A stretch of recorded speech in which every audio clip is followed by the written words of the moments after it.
Скучаю даже я тот воздух, который там именно находится, в городе Алеппо. Скучаю я по мой дом. Там начал вот этот бардак, война, имею в виду. Сперва начала в других городах, потом уже дошла до Алеппо.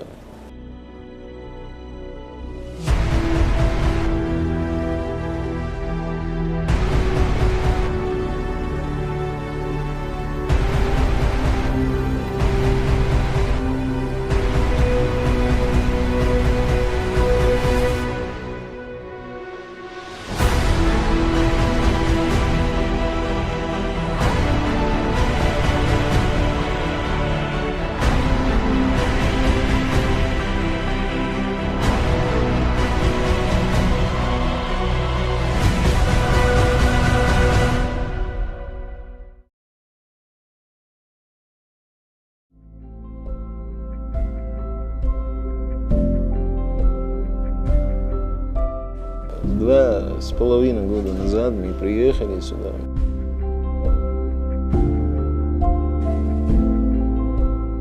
Я думаю, что сейчас золотое время вот здесь, в Чечне, идет.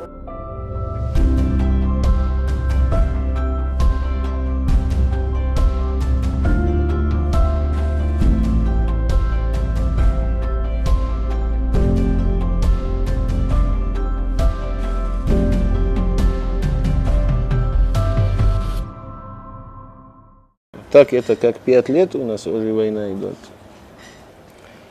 Думаем, не так долго будет, не такой бардак будет, не такая страшная будет. Думаем, давай потерпим немножко, завтра лучше. И вы знаете лучше, что надежда не умирает. Сидели, подождали, потерпели немножко. Потом видим, что уже не видно, что это скоро закончится.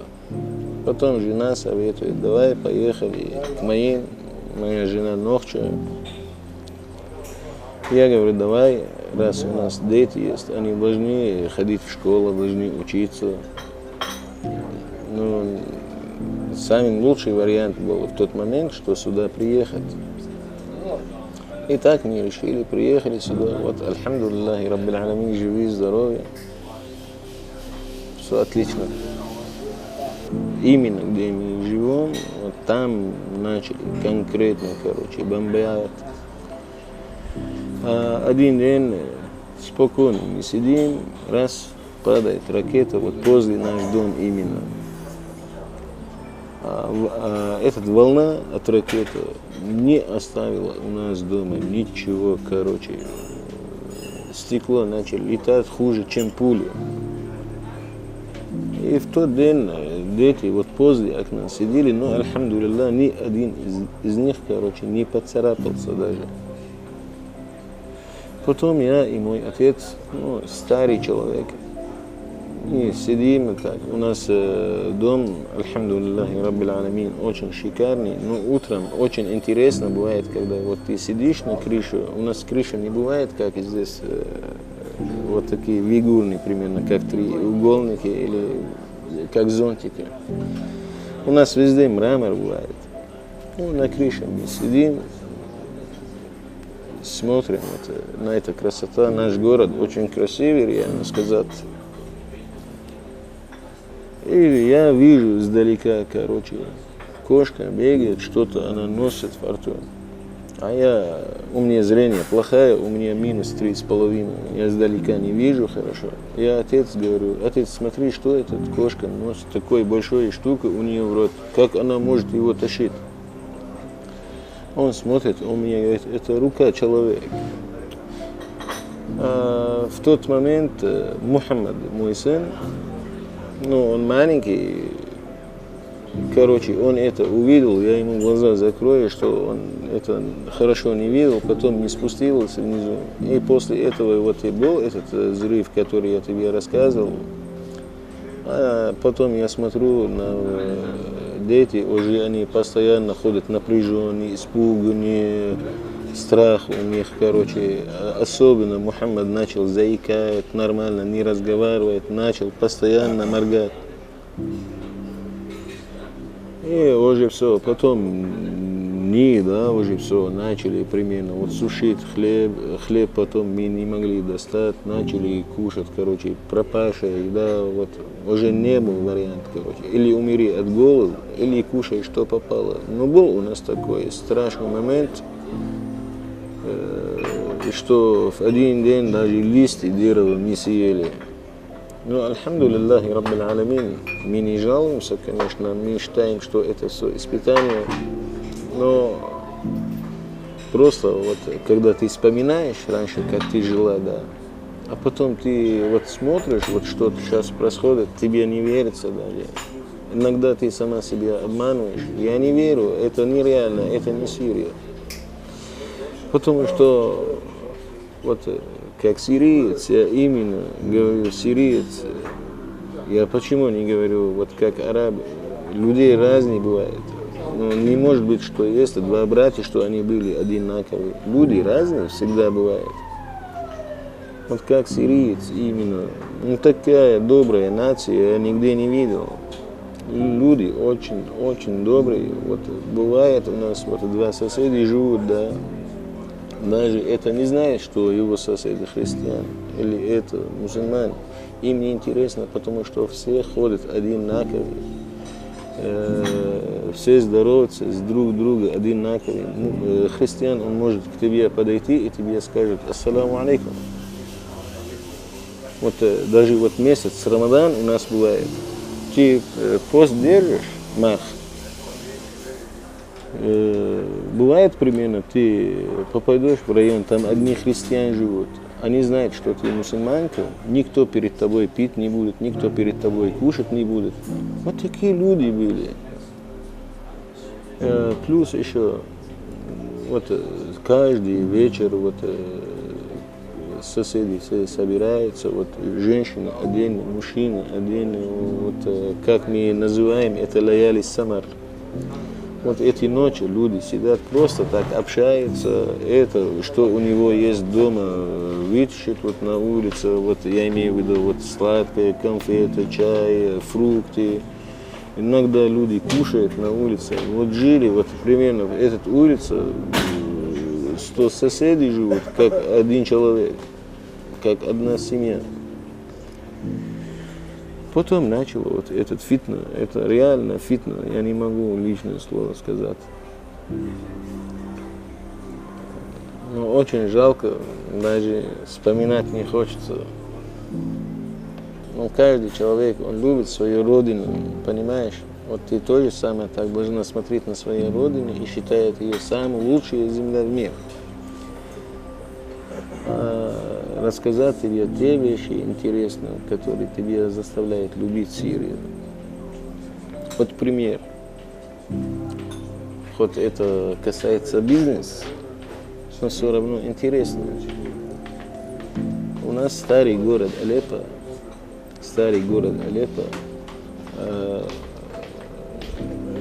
вот этот как базар, это, ну, вы знаете, Алеппо это древний город, самый древний город в мире. Старый город Алеппо, есть такой базар, считается его самый большой базар, это можно так сказать, исторический базар в мире. Этот базар бывает вот в каждый ряд примерно 100 магазин, одни золото продают, примерно.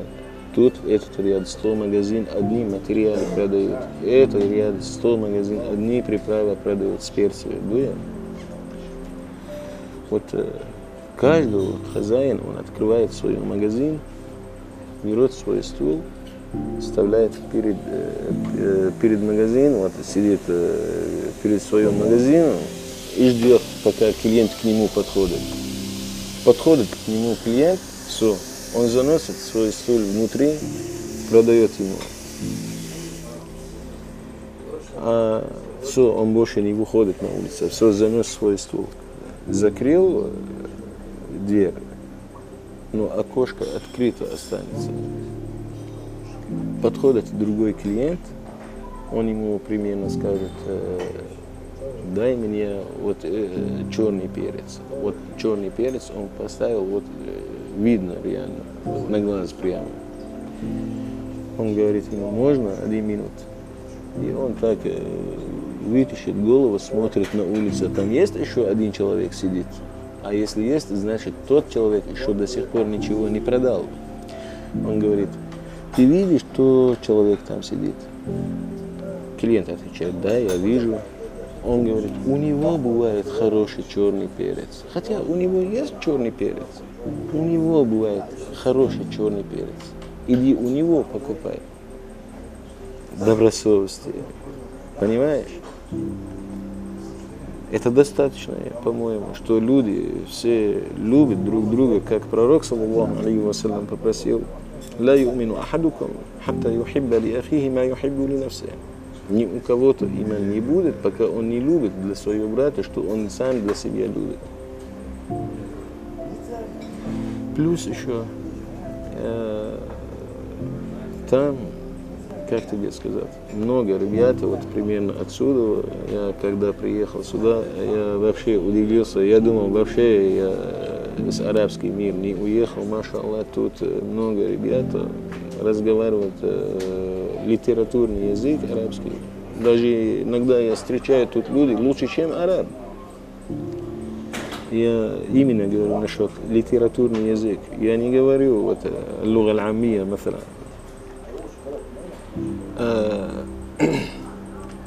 Они тоже иногда сидят, вспоминают, как люди в Шам жили, в Сирии, именно я говорю. Вот примерно сириец, он может кушать примерно 100 килограмм помидор, пока в других странах человек будет кушать 1 килограмм помидор. Я не имею в виду, что у Сирии желудок такой огромный, нет. Я говорю насчет цена. Там баракат очень много, короче. Маша Аллах, это Шам, яни. Вот насчет рилк, эздил, тоже там очень интересно. Не так далеко мы от друг друга. Вот тут в Чечне примерно много чего-то мне удивило, вот именно насчет рилк, я имею в виду рилк, это есть, как говорят, рилк это запор рай. Я, иншаллах, когда наладится наша республика и эта война прекратится, надеемся, что так Аллах сделает, что это скорее закончилась, эта война.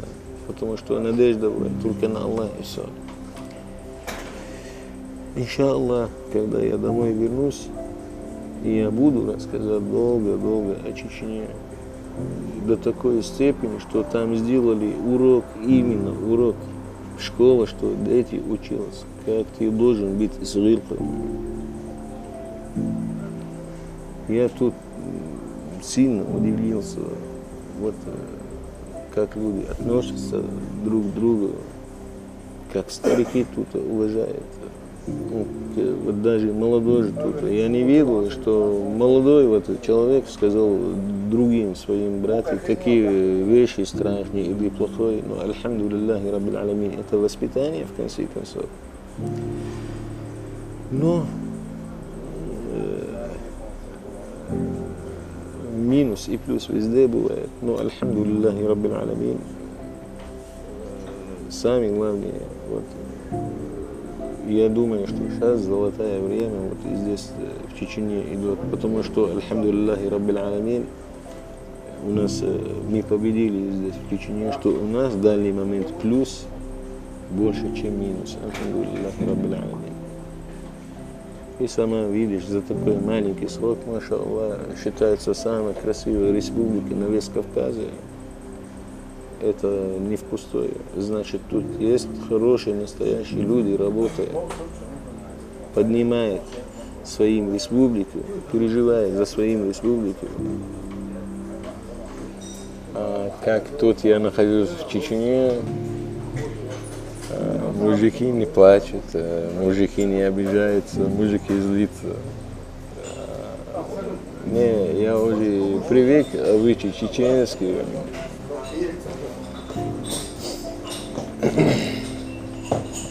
Скучат, конечно, скучаю. Ты, твои родные люди, вот отец именно.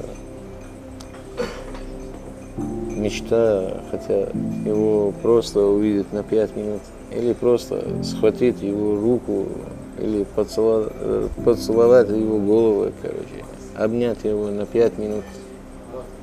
Все, этот мир после этого для меня копейками стоит. Как тебе сказать? Скучаю даже я тот воздух, который там именно находится, в городе Алеппо. Скучаю я по моему дому. Альхамдулиллах, вот когда мы приехали, да, для меня было очень сложно. Я язык не знаю, ни нохчимат, ни русский язык не знал. В данный момент дал Бог Астан, Санджинха нохчимат. И думаю, нормально, я уже знаю русский язык, но не до такой степени, что я буду считать себя, что я такой грамотный. Не, у меня в каждое удаление бывает 1000 ошибок. Но когда я приехал, было очень сложно. Но когда я учил вот, нохчи, обычаи, это для меня был самый главный, самый важный вещи, короче. И как мы сюда приехали, в первую очередь я жена говорю, давай научи меня ваши обычаи, что я себя тут чужим не считал, что я себя тут личным не считал. Она отвечает, сперва учи язык, потом обычаи. Я говорю, нет. Для меня самые главные обычаи, потом начинается язык, потом дети начали ходить в школу. Что они учатся в школе, придут домой, меня учат. Потом я начал себе искать работу. Но, субханаллах, постоянно у меня, вот именно что меня мешает, постоянно у меня на работе не получается. Где я не работал, ну, не придут, вот, приходит вот, месяц-два, скажет, все, короче, или они меняют работу, или они другой план мутят.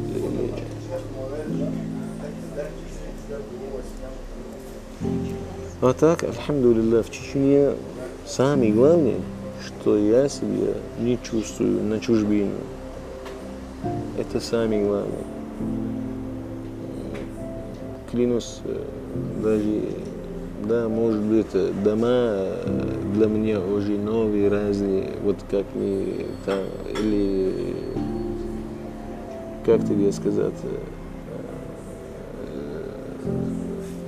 может быть, что дороги не такие, как у нас, но люди сильно похожи вот на наше именно.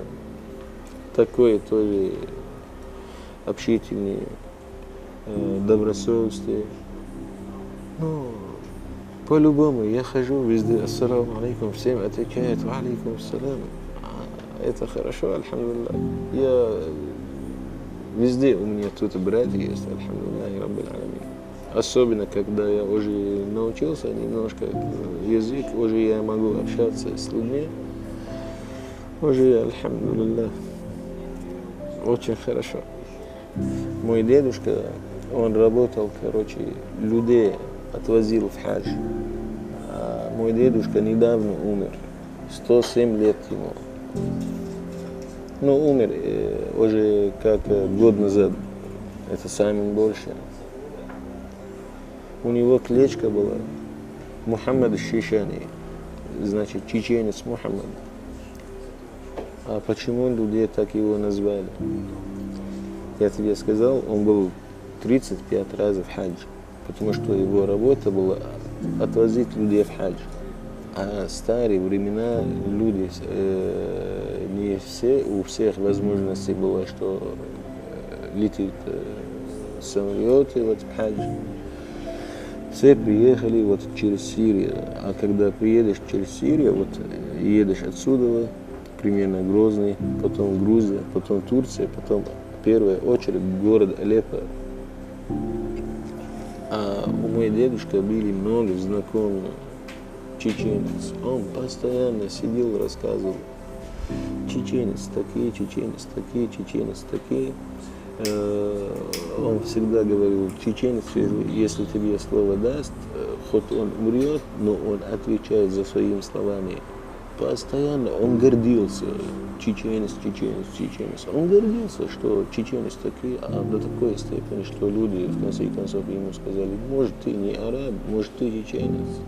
И после этого назвали ему чеченец. А мы, мои братья, когда мы игрались, а кто себя считает самый сильный, самый храбрый, всегда говорит, я чеченец. И мечта была, всегда была мечта, что познакомились с чеченцем, узнали чеченец. И, субханаллах, приехал в Москве 15 лет назад на работу. И, субханаллах, так получилось, что в конце концов я стал, как сунок чинуть. Но мне повезло. Альхамдулиллахи раббил аламин. Я очень рад. И очень хорошо, что у меня дети, половина чеченец, половина араб. Это тоже плюс. Мечта это всегда страх бывает. Ты знаешь почему? Потому что мечта это всегда бывает будущее. А будущее всегда страх бывает. Тогда лучше не мечтай. Живи именно этот момент. Вот ты сейчас живая, дальний момент живи, а будущее не думай никогда, устаешь сильно. Если ты будешь мечтать, раз ты приехала с работы уставшая, и ты будешь лежать и мечтать, голова будет работать, получается, ты не будешь отдыхать. Поэтому я ни о чем не мечтаю. Одна мечта у меня есть, что мы все в конце концов очнулись, что мы все знали, я имею в виду все мусульмане, что мы в конце концов все очнулись, знали, что мы один человек. Моя мечта, что все мусульмане жили спокойно, мирно. Хватит кровь, хватит смерть, нам не выгодно. Как мы будем Аллах встретить? Что мы там будем отвечать?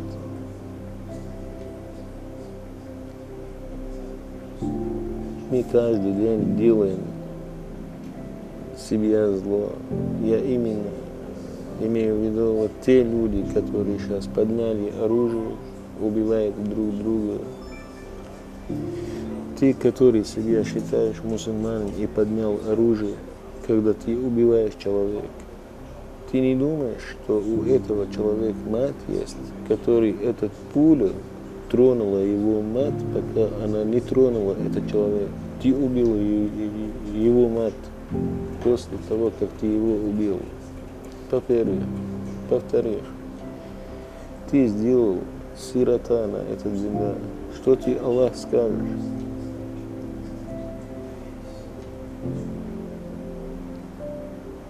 Когда мы очнемся, когда мы будем соображать, что мы неправильно поступаем, почему мы даем те звери, которые не желают нам ничего хорошего, примерно.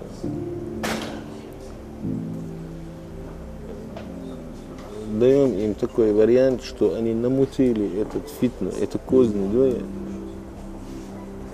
что они в конце концов стояли далеко и смеялись над нами, а мы сами начали, без боли, не жалеем друг друга. Почему так? Хотя, когда ты говоришь о исламе, ты говоришь о рилк, о воспитании, о милости. Субханаллах. Просто мы немножко далеко от Аллаха отошли. Каждый человек должен каждый день самый минимальный 5 минут, что он сам себе сидел и судил. Я с кем-то сегодня плохо поступал. Я кому-то сегодня обижал.